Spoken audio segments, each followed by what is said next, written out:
Good, y'all. King of the Root here, live, loud, and in color. Is it live, loud, and in color? Anyway, um, I want to come on and talk because I think the thing that really is getting to me right now is the fact that, and I didn't know the hair was this crazy, y'all. Goodness gracious, I need to get it. Welcome to the life of freeform dreads and having hair that grows like a fucking newborn child or fucking teenage kids, just growing and growing and growing and growing. But um you know what is really, really getting on my nerves right now is the fact that everybody is dragging Jada Pinkett Smith. Am I missing something? And I will say this: I am that person, and I was telling my counselor this, not like a counselor you sit down with, but a counselor. I was in a program anyway, and I had this little counselor, and I was telling him because he was on jury duty, and I was telling him he's an Aries like me, and I was like, I was like, us Aries are the people who, when everybody's going left, we go right. And sometimes not even we don't even have to have a reason. Sometimes we just go right because that's just us and we want to rebel. We are the rebellion spirit. And I was like, when you're in there trying these cases, I was like, if everybody this is what actually what I told him. I said, you remember that episode of Family Guy? And I don't remember if it was Peter or if it was Brian in the episode of Family Guy, but I remember they had jury duty. And remember everybody wanted to go left, and I think they couldn't close out the case because either Brian or Peter kept going the other way. That's totally me. We live in a world now where everybody kind of flocks together. If everybody likes this type of fad or everybody is into this certain thing, everybody will follow and do that same thing. And I've never been a follower. I definitely will stand alone, even when people come against me. That's just my spirit. Like I said, I feel like as an Aries. Now back to the subject at hand. I want to know what the real issue is with Jada Pinkett. Why is everybody so upset with her? Um, Really, we should be upset with Will Smith. I mean, Will Smith is the reason why we got the light skin Aunt Viv and not the dark skin Aunt Viv. And then he had the nerve to have that whack ass conversation with her and apologize to her, and Aunt Viv cried. And um, really, what he needed to do was cut her a check. And I hope that after the apology, he cut her a fucking check. We're not going to talk about Will Smith and all the fucked up shit he did back in the day, but we're all riding Jada Pinkett Smith's dick um, for whatever reason. Everybody is so mad at her because she's come out and said this and said that. She didn't put no battery in that man's back and make him go up there and slap Chris Rock. I mean, she may put a battery in his back, but she didn't force him. It wasn't like she had him at gunpoint. That's what you're supposed to do for your wife, you know, wrong or indifferent. Then you handle her at home. Kind of like you want your best friends or your partners to be. You want them to handle people outside if they go against you or disrespect you. And then if you were really in the wrong, you want them to handle you once you're inside and say, I whooped his ass. But you were actually wrong, babe. That's how you're supposed to handle shit. I'm just not understanding. And I'm so tired of hearing about the shit. Another thing I'm tired of hearing about is Krishan and Blueface. When are we going to stop putting them up in the air or putting her up in the air and putting her on a pedestal? Krishan is dumb as fuck. She stands for nothing. And she rolls you guys in because she every once in a while talks about her being a Christian. And it's very adamant that some form of a God is blessing her and opening up roads, as we say in voodoo. Like God opens the roads for us and different things. It's very evident that somebody's opening up roads. It could be somebody in Hollywood, but to say that she's blessed by God, I used to believe it. I'm not sure because she does fuck shit. And the God that I know in the Bible, he is a jealous God, and he is a God with a very mighty wrath. And it's a lot of shit he don't go for. See, we like to cut corners and we like to revise the word. I'm guilty of it as well, so that it will fit our lifetime and what we do in life and our fuck ups. But the way Krishan lives is not a holy and Christian like life. Okay, let's start there too.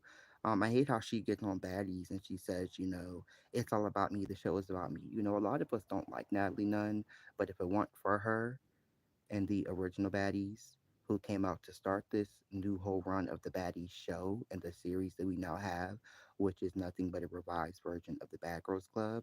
If it wasn't for those original baddies, Krishan, you wouldn't have a platform to stand on. And it's not about you. Some of us don't tune in to see you come on there and bully bitches and beat them up. Okay?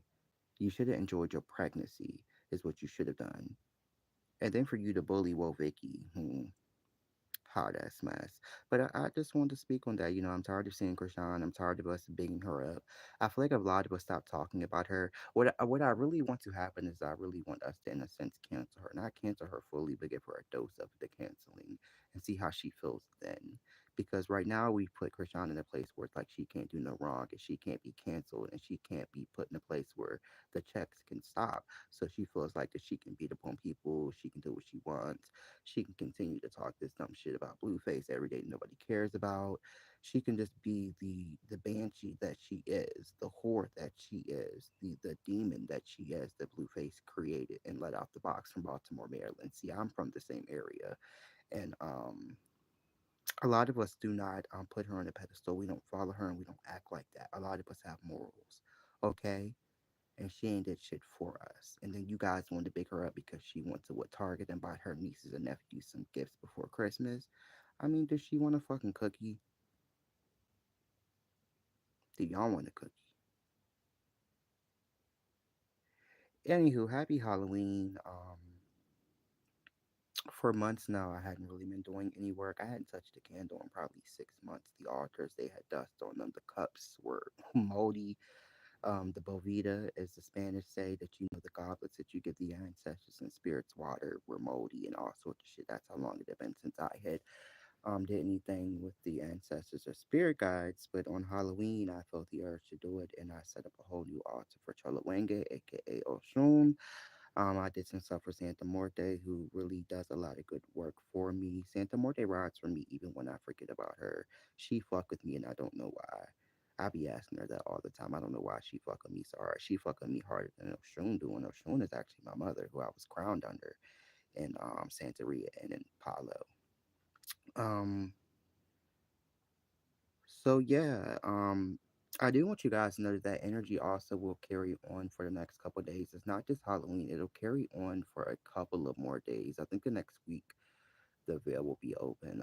I've been noticing a lot of spirits throwing stuff around the house, things falling, ancestors trying to get in touch, and so forth. Um, I am right now working on a line of different, I guess you would say, like voodoo powders.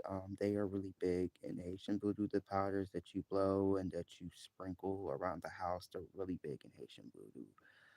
For you guys to test out. Santa Morta gave me